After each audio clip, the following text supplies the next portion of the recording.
الحمدللہ رب العالمین والصلاة والسلام علی سید المرسلین نبینا محمد وعلی آلہ وصحبہ اجمعین، اما بعد۔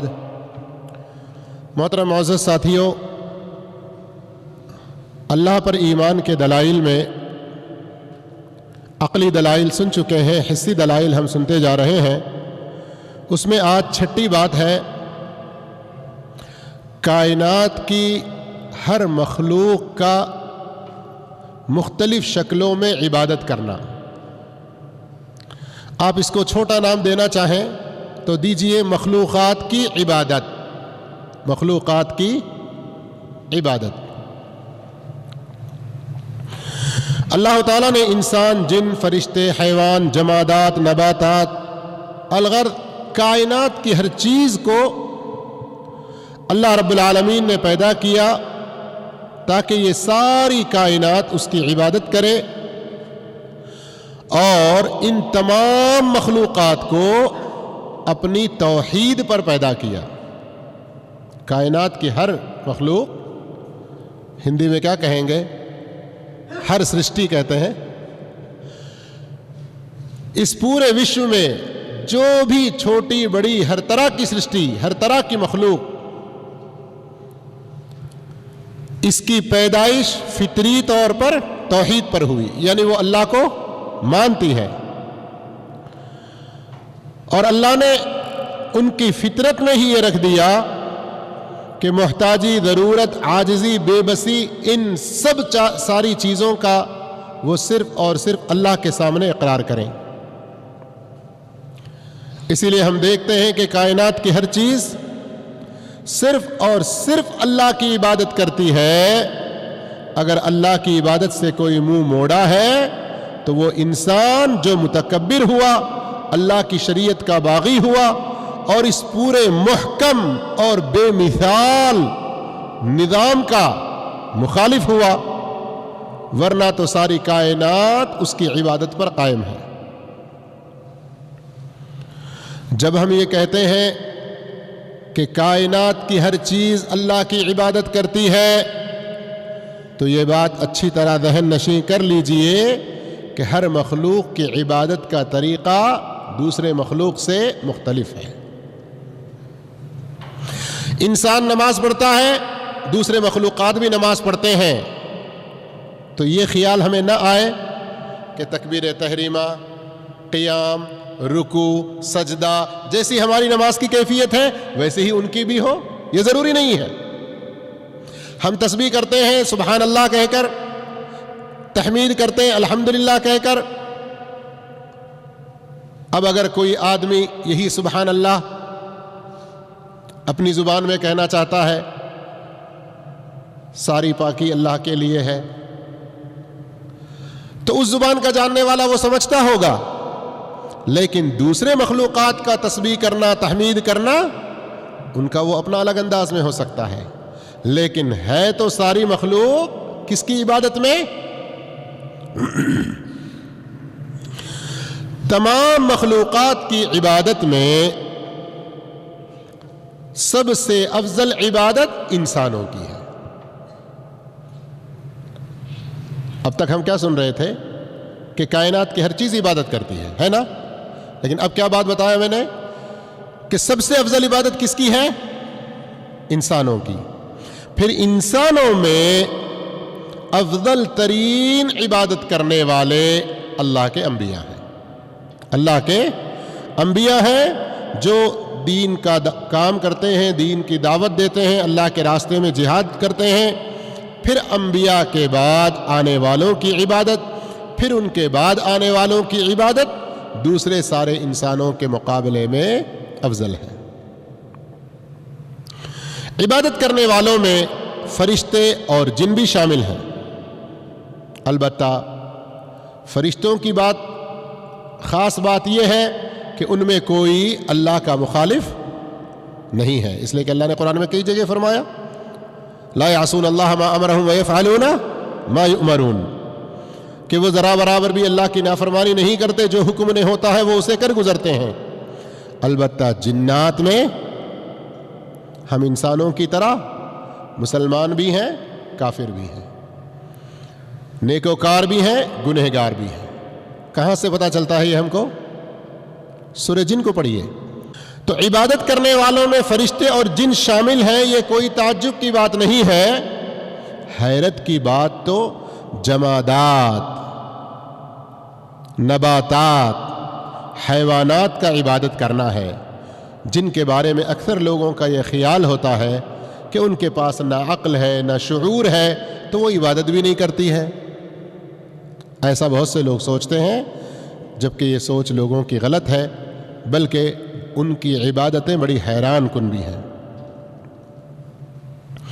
اور سچی بات یہی ہے کہ اس کائنات میں پائی جانے والی ہر مخلوق اپنے پیدا کرنے والے کے سامنے عاجزی اختیار کرتی ہے، اللہ کی خالص بندگی کرتی ہے بغیر کسی ملاوٹ اور شرک کے. اس بات کی دلیل میں قرآن مجید کی آیتیں، نبی کریم صلی اللہ علیہ وسلم کی حدیثیں موجود ہیں. ان کی عبادتوں کی جو شکل ہے، سجدہ ہے، تسبیح ہے، نماز ہے، استغفار ہے، تابعداری ہے، ڈر اور خوف، یہ سب چیزیں شامل ہیں. آئیے ذرا کچھ نمونے ہم دیکھتے ہیں. اس کائنات کے مخلوقات کی سجدے کی گواہی دیتے ہوئے اللہ رب العالمین نے سورہ حج آیت نمبر 18 میں فرمایا: أَلَمْ تَرَ أَنَّ اللَّهَ يَسْجُدُ لَهُ مَنْ فِي السَّمَاوَاتِ وَمَنْ فِي الْأَرْضِ وَالشَّمْسُ وَالْقَمَرُ وَالنُّجُومُ وَالْجِبَالُ وَالشَّجَرُ وَالدَّوَابُ وَكَثِيرٌ مِّنَ النَّاسِ وَكَثِيرٌ حَقَّ عَلَيْهِ الْعَذَابُ. کیا تم نہیں دیکھتے کہ بے شک اللہ ہی کے لیے سجدہ کرتے ہیں جو کچھ آسمانوں میں ہیں اور جو کچھ زمین میں ہیں. آسمانوں میں، زمین میں جو کچھ ہے سب اللہ کے لیے سجدہ کرتے ہیں. بالخصوص کچھ چیزوں کا نام اللہ نے لیا ہے: سورج، چاند، ستارے، پہاڑ، درخت، چوپائے اور بہت سے لوگ. جبکہ کئی ایسے لوگ بھی ہیں جن پر اللہ کا عذاب ثابت ہو چکا ہے. کیوں؟ سجدہ کرنے والوں میں انسانوں کا ذکر بھی آیا نہیں آیا؟ لیکن کچھ اور انسانوں کے بارے میں کہا کہ ان پر اللہ کا عذاب ہے. کیوں ہے؟ بھئی کچھ انسان سجدہ کرنے والے ہیں تو کچھ دوسرے انسان اللہ کے عذاب میں گھرے ہیں. کیوں؟ اس لیے کہ اللہ کو سجدہ نہیں کر رہے ہیں. اللہ کو سجدہ نہیں کر رہے ہیں. غور کیجئے، سجدہ آج ہم میں سے کتنے لوگ ہیں روزہ رکھتے ہیں، نمازیں چھوڑ رہے ہیں. اللہ کے آگے جھکنا، سجدہ کرنا، جتنا زیادہ سجدہ کریں گے اتنا زیادہ رفعت اور بلندی ملے گی، گناہ مٹیں گے.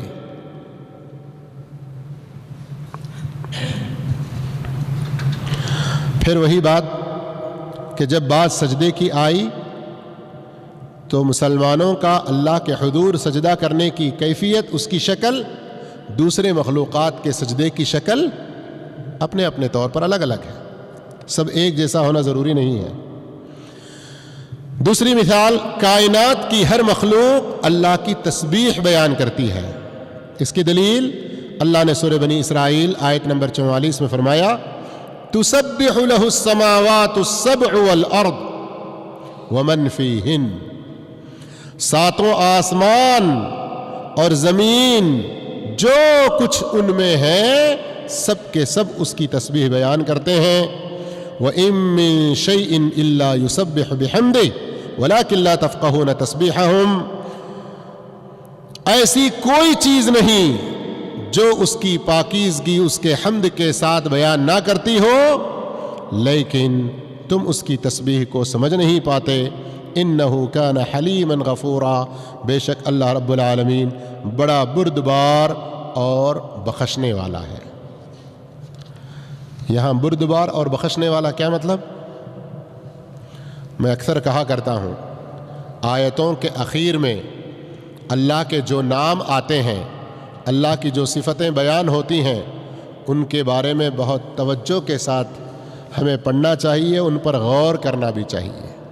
آیت سے متعلق اس کے اندر بڑا مفہوم ہوتا ہے. اللہ نے کیا فرمایا اس آیت کے اندر؟ ساتوں آسمان زمین جو کچھ ان میں ہے سب کے سب اللہ کی تسبیح بیان کر رہے ہیں. کوئی ایسی چیز نہیں ہے دنیا میں جو اس کی تسبیح نہ کر رہی ہو، لیکن اس کی تسبیح کو تم سمجھ نہیں سکتے. بے شک اللہ بردبار ہے اور بخشنے والا ہے. اے انسانوں تم بھی تسبیح کرو.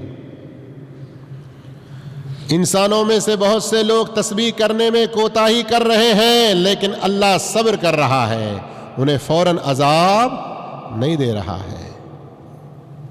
اللہ ان کے ساتھ بخشش، عفو، رحم اور معافی کا معاملہ کر رہا ہے، جلدی ان کو عذاب نہیں دے رہا ہے. لیکن جب اللہ کا عذاب آئے گا تو پھر بری طرح پکڑے جائیں گے.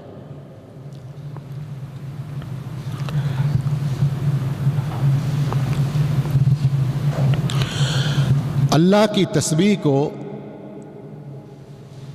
تم سمجھ نہیں سکتے، یہ اللہ نے کہا نا اس آیت کے اندر. لیکن یہ اللہ کی مہربانی ہے، اپنے بندوں میں سے کسی بندے کو پرندوں کی تسبیح، کچھ اور مخلوقات کی تسبیح سمجھنے کی صلاحیت دی. جیسا کہ حضرت داؤد علیہ السلام تھے، جب وہ تسبیح کیا کرتے تھے تو ان کے ساتھ پہاڑ، پرندے، یہ سب تسبیح کیا کرتے تھے. اللہ رب العالمین نے صلاحیت داؤد علیہ السلام کو دی تھی سمجھنے کی. ایک اور مثال، کائنات کی ہر مخلوق نماز ادا کرتی ہے. اللہ رب العالمین نے سورہ نور آیت نمبر 41 میں فرمایا الم ترا، کیا تم دیکھتے نہیں، غور نہیں کرتے؟ دیکھتے نہیں کا کیا مطلب؟ ضروری نہیں ہے چشم بدن سے دیکھنا، یا یہ ہمارے جو آنکھ ہے اس کی پتلی سے ہی دیکھنا. کبھی کیا دیکھو تو صحیح ذرا، یعنی غور کرو، سمجھنے کی کوشش کرو، یہ مفہوم بھی ہوتا ہے دیکھنے کے. الم ترا، کیا آپ غور نہیں کرتے، دیکھتے نہیں، ان اللہ یسبح له من فی السماوات والارض، اللہ ہی کی تسبیح بیان کرتی ہے جو کچھ آسمان میں ہے، جو کچھ زمین میں ہے. والطیر صافات، اور پر پھیلائے اڑنے والے پرندے. کل قد علم صلاته وتسبیحہ، ہر ایک مخلوق اپنی نماز اور اپنی تسبیح اس کو معلوم ہے. لیکن کتنے افسوس کی بات ہے، ہم میں سے بہت سے انسان، بہت سے مسلمان نماز ایک عبادت ہے، فرض، یہ معلوم تو ہے لیکن ادا کرنے میں کوتاہی کرتے ہیں. اب یہ سب کچھ سننے کے بعد کوتاہی کریں گے؟ جواب نہیں آیا صحیح سے. کوتاہی کریں گے نماز میں؟ پڑھیں گے جماعت کے ساتھ پوری 5 نمازیں؟ اللہ ہم سب کو نیک توفیق دے. ہمت کریں، کوشش کریں میرے بھائیوں، اسی میں ہمارے لیے خیر ہے. کائنات کی ہر چیز نماز پڑھتی ہے، ہر چیز تسبیح کرتی ہے، لیکن ہماری نمازوں سے مختلف کوئی ضروری نہیں کہ ہم ان کی نمازوں کو سمجھ سکیں. اسی طرح مخلوقات استغفار بھی کرتے ہیں. کیا کرتے ہیں؟ اللہ اکبر. چرند پرند، پہاڑ، جھاڑ، درخت وغیرہ، یہ سب کوئی اللہ کی نافرمانی کرتے ہوئے نظر آتے ہیں؟ ہاں، لیکن استغفار کرتے ہیں. اچھا، آپ حیران و تعجب میں پڑ جائیں گے کہ انسانوں کے علاوہ یہ ساری مخلوقات استغفار کس کے لیے کرتے ہیں؟ یہ غور کرنے کی بات ہے. استغفار کس کے لیے کرتے ہیں؟ صحیح حدیث ابن ماجہ کی، نبی کریم صلی اللہ علیہ وسلم نے فرمایا، جیسا کہ ابو درداء رضی اللہ عنہ کی روایت ہے، وَإِنَّ طَالِبَ الْعِلْمِ يَسْتَغْفِرُ لَهُ مَنْ فِي السَّمَاءِ وَالْأَرْضِ حَتَّى الْحِيتَانِ فِي الْمَاءِ. بے شک طالب علم، یہاں کون سا طالب علم؟ گورنمنٹ اسکول کا اسٹوڈنٹ یا بہت مالدار لوگ پڑھنے والے پرائیویٹ اسکول کا اسٹوڈنٹ؟ ہاں، کون سا اسٹوڈنٹ ہے جی؟ سب سے پہلے علم کا لفظ آ جائے تو اس سے مراد دین علم ہے، اور اس کے بعد ہر وہ دنیا کا علم جس کا سیکھنا جائز ہو، اسلام اور مسلمانوں کے فائدے میں استعمال ہو۔ سمجھ میں آئی بات؟ ہم یہاں دینی علم کہہ کر دوسرے علوم کا انکار نہیں کر رہے ہیں۔ پریارٹی، پہلی ترجیح کس کو حاصل ہے؟ دین کے علم کو۔ اس کے بعد ہر وہ دنیا کا علم، کنڈیشن اس میں جو جائز ہے۔ جادو کا بھی ایک علم ہے، جوتشی وغیرہ کا بھی ایک علم ہے، یہ جائز ہے؟ نہیں ہے۔ تو وہ دنیا کا علم جو جائز ہو، اور جائز علم بھی جو اسلام اور مسلمانوں کے فائدے میں استعمال ہو۔ ایک آدمی بڑا ڈاکٹر بنے، بڑا انجینئر بنے، لیکن اس کے اندر ذرا بھی اپنے اسلام اور مسلمانوں کی خدمت کا جذبہ نہ ہو تو اس کا علم اسے آخرت میں کچھ کام نہیں دے گا۔ اس لیے میرے بھائیوں، اس نقطے کو اچھی طرح سے ذہن نشین کر لیں۔ اور بعض لوگوں کا خیال ہوتا ہے کہ مولوی لوگ خالی دینی علم کہتے ہیں، دنیا کے علم کی کوئی قدر ان کے پاس نہیں۔ یہ لوگوں کا سب سے بڑا جھوٹ ہے جو اس طرح کی بکواس کرتے ہیں۔ البتہ دین علم کی اپنی جگہ بہت بڑی اہمیت ہے۔ تو یہاں وَإِنَّ طَالِبَ الْعِلْمِ، بے شک طالب علم، يَسْتَغْفِرُ لَهُ مَنْ فِي السَّمَاءِ وَالْأَرْضِ، آسمانوں میں زمین میں جو بھی ہے سب اس کے لیے استغفار کرتے ہیں۔ کتنی خوش نصیبی ہے! آپ سب کے لیے خوش نصیبی ہے یا نہیں؟ ہم یہاں درس پڑھ رہے ہیں، حدیث پڑھ رہے ہیں، اور کہہ رہے ہیں طالب علم کے لیے، دین کا علم حاصل کرنے والے کے لیے، تو آپ لوگ کسی اور جگہ نہ سوچیں وہ ہمارے گاؤں کے مدرسے میں وہ بچے ہوں گے نہیں، وہ بڑے شہر میں وہ مدرسے کے بچے ہوں گے نہیں میرے بھائی، آپ اور میں، کیا ہم دین کا علم نہیں سیکھ رہے ہیں ابھی؟ کیا سیکھ رہے ہیں ہم لوگ؟ ہم اس میں شامل ہوں گے نہیں ہوں گے؟ کل کے دن کسی جگہ افطار کرنے میں دیر ہو جائے اور پھر اندازہ لگے کہ یہاں درس میں پہنچنے میں 10 منٹ دیر ہوگی، لوگ سمجھیں گے یہ صرف کھانے کے لیے آیا ہے، کب سے کے لیے آیا ہے، چلو آج چھٹی کر دیتے، نہیں جائیں گے۔ آ جاؤ، 10 منٹ بھی ملے، آخر میں ایک بات تو سننے کو ملے گی۔ کچھ نہ ملا سننے کو، جس نیک نیتی کے ساتھ آپ شریک ہوئے وہ تو اجر آپ کو ملے گا نہیں ملے گا؟ اس لیے اللہ کے پاس نیکیوں کی کمی نہیں ہے۔ دین کے علم کی محفل میں حاضری ضرور دینا چاہیے، وہاں سے کوئی بات ہمیں سمجھ میں نہ بھی آئے، کم سے کم یہ اجر تو ملے گا کہ ہمارے لیے کائنات کی ہر مخلوق استغفار کرے گی نا انشاءاللہ۔ آج سے ایمان پختہ ہے نا؟